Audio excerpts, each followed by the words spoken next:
Boa noite, senhores vereadores. Boa noite, vereadora Frankeline.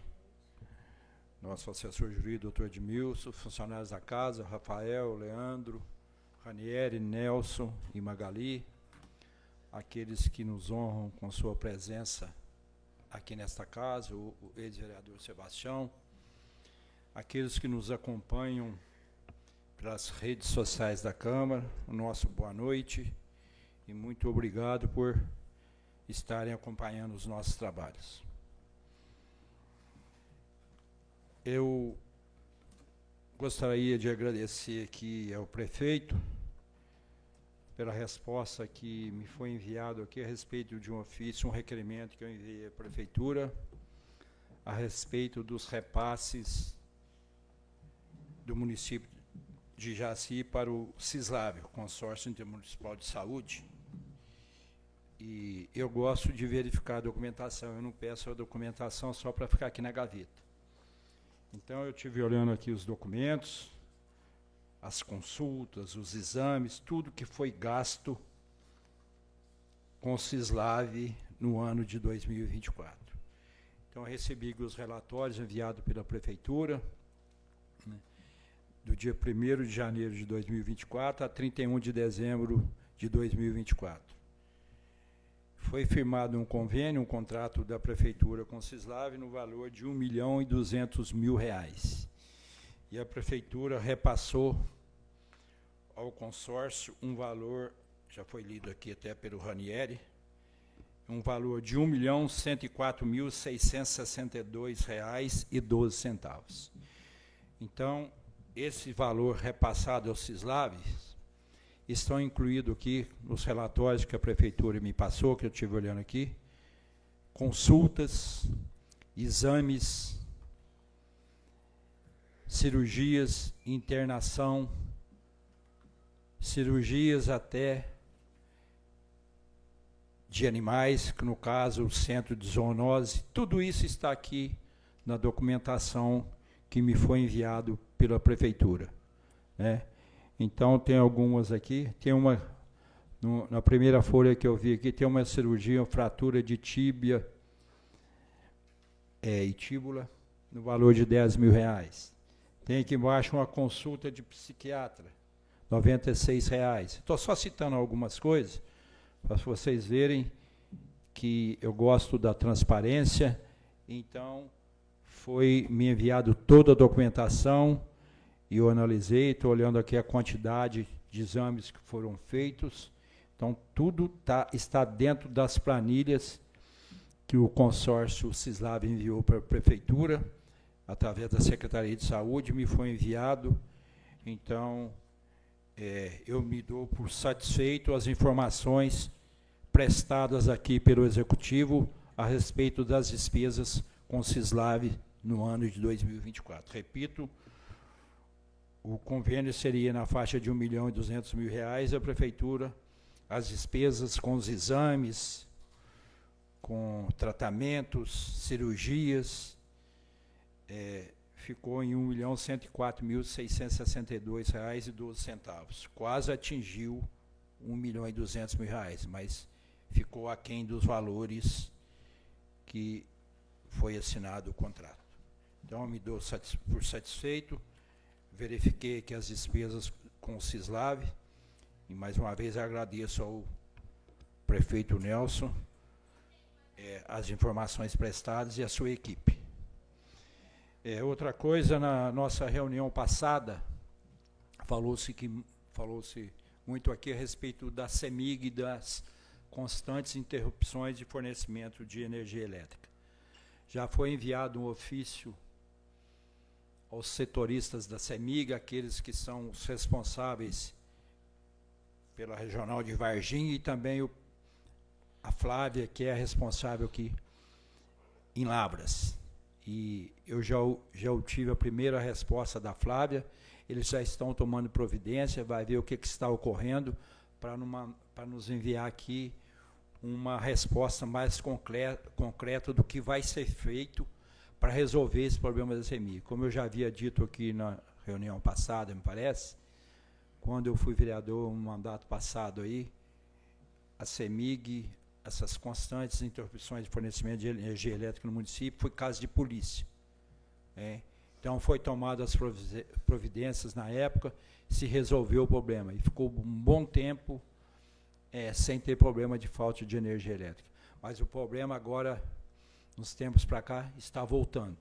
Eu não sei o que aconteceu, se desligaram essa rede alternativa que tinha vindo para Ijaci, o que aconteceu. Então, vamos ver, aguardar aí uma resposta da CEMIG para que a população seja informada. Então, eu só quero dizer à população que a Câmara já tomou as primeiras providências e, se for preciso de ir mais adiante, nós vamos, enquanto não resolver esse problema da CEMIG. Outra coisa, mais uma vez, a questão da Copasa. A Copasa fez alguns serviços em algumas ruas da cidade aí, lá em cima na Vila Industrial, lá na rua José Pedro de Castro, ali na Praça do Rosário, e saindo também pela estrada de Contendas, e deixou lá as valetas, só colocaram a terra e com passagem de veículos, as coisas, já virou umas valetas mais profundas. Então, espero que a Copasa tome providências para resolver esse problema, que o pessoal, os moradores das ruas lá, vizinhos das ruas lá, já estão reclamando. Então, espero que a Copasa tome as providências para que faça a operação tapa-buraco lá nesses locais. Nós tivemos aqui uma reunião na última sexta-feira com os monitores de creche que vieram reivindicar alguns direitos. Entre uns direitos, dos direitos que elas reivindicaram, está a questão da insalubridade. Falando que elas não recebem insalubridade, que foi feito um estudo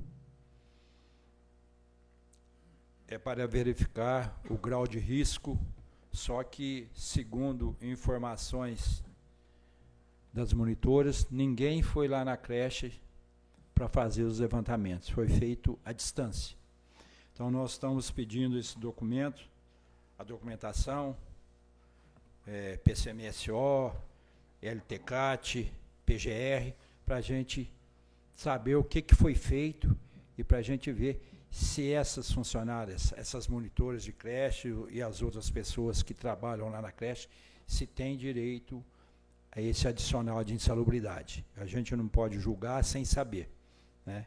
Então, elas alegaram que tem a questão da insalubridade e que tudo foi feito à distância e que nenhum técnico do trabalho foi lá para fazer as medições necessárias.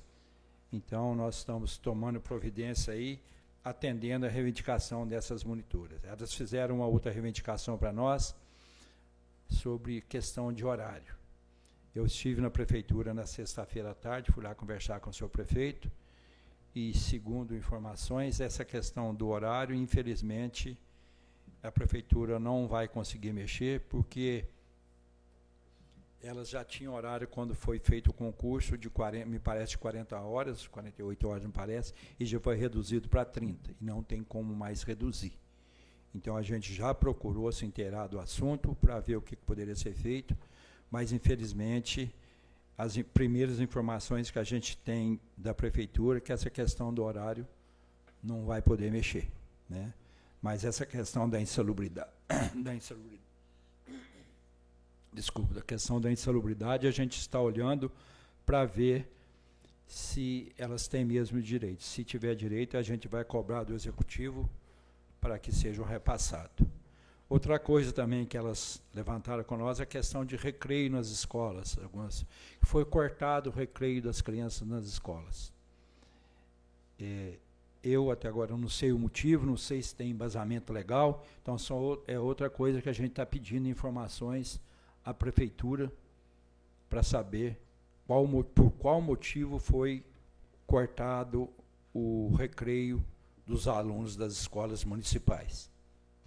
Então, são coisas que são reivindicações que está chegando para nós aqui, e a gente está buscando auxiliar o prefeito para ver se a gente consegue resolver essas questões.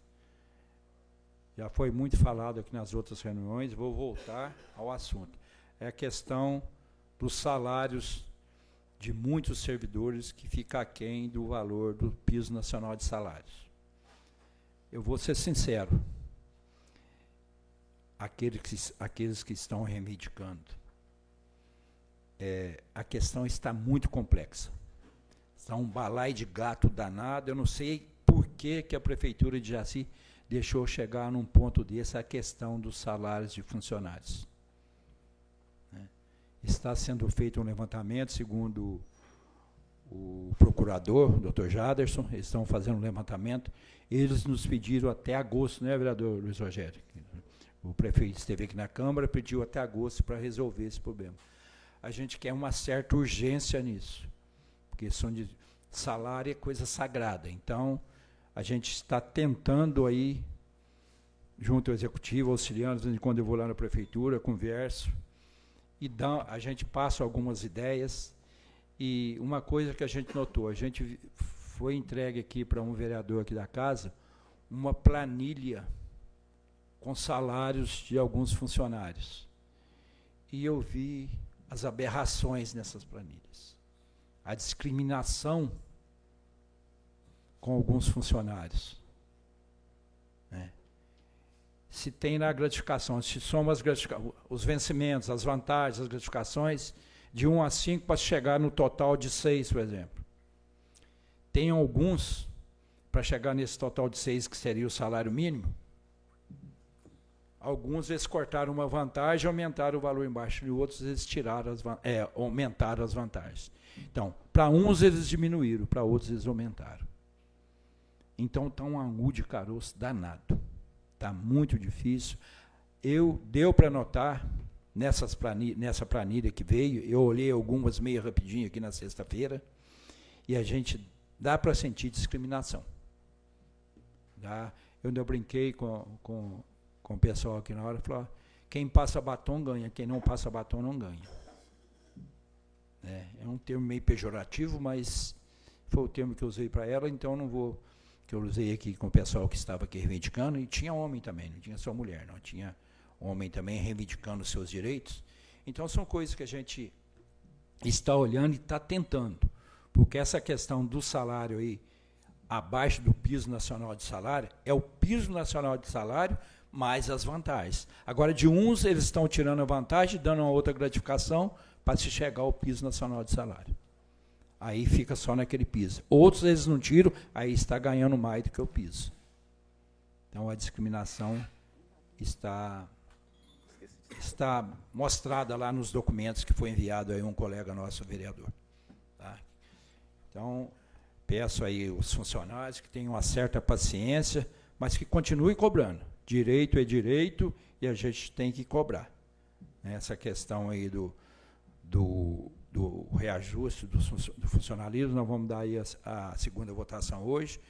O prefeito passar o reajuste do índice do NPC de 4,17, mas a questão do salário mínimo a gente já deixou aberto, vou repetir, já deixou no projeto, fizemos uma emenda, já autorizando o seu prefeito a fazer essa reposição daqueles que ganham menos do piso nacional de salário. Tá? Então, a gente só está autorizando, a gente não está obrigando, não está mandando fazer, porque a Câmara não pode fazer isso. A gente apenas está reivindicando. Outra coisa, na última sexta-feira, na parte da manhã, estivemos lá em Lavras, na UFLA, um seminário que teve lá, eu, o vereador Júnior, o vereador João Batista, o Carlos Eduardo, o Carlos Eduardo, mas, nós estivemos lá e teve algumas palestras, apesar que eu acho que teve um pouquinho de política lá, foi querer mostrar cara de alguns políticos lá, então eu acho que o prefeito, me parece, só tinha 2, né? Quer dizer, acho que 2 ou 3 prefeitos só que tinha lá. E teve um prefeito que foi lá, ele foi lá para fazer a campanha, que ele é candidato à presidência da MN, então ele foi lá para fazer a sua campanha, prefeito de Patos de Minas. E depois, a gente ouviu algumas palestras, tinha um assessor do prefeito, estava lá, o Leonel, o Té, o Estênio, E a gente pôde ver na palestra dos professores, o professor Renato, o professor João, eu só não esperei a última palestra, falando a quantidade de, como se diz, ajuda, de benefícios que a UFLA pode fornecer aos municípios, em termos de auxiliar em projetos, desde projetos para consertar estrada, até processos licitatórios. Então, a UFLA tem o setor de administração da UFLA tem um leque de benefícios que podem ser revertidos ao município. Não é dinheiro, é prestação de serviço no auxílio de projetos de infraestrutura urbana, rural, de estrada, de construções diversas, muita coisa. Foi tudo colocado lá. O Estênio estava lá e eu acredito que ele deva ter trazido essas informações para o prefeito. É muita coisa que a UFLA tem a oferecer aos municípios. A UFLA não vai fornecer dinheiro, né? Mas eles vão oferecer equipe técnica para auxiliar os municípios em diversos projetos de interesse da comunidade. Então, eu acho interessante o prefeito e a sua equipe se reunir lá com a reitoria da UFLA, com o pessoal dos cursos de administração, para que a prefeitura de Jaci pudesse se inteirar mais do assunto e tirar benefício sobre isso. Eu acho que foi válido lá, apesar de meio político que teve lá, mas foi muito válido as palestras que a gente ouviu, né? E espero que o município de Jaci possa tirar proveito dessas situações que foram foram colocadas e os diversos benefícios que o município de Jaci possa tirar junto à Universidade Federal de Lavras. Muito obrigado e boa noite a todos. Isso é isso.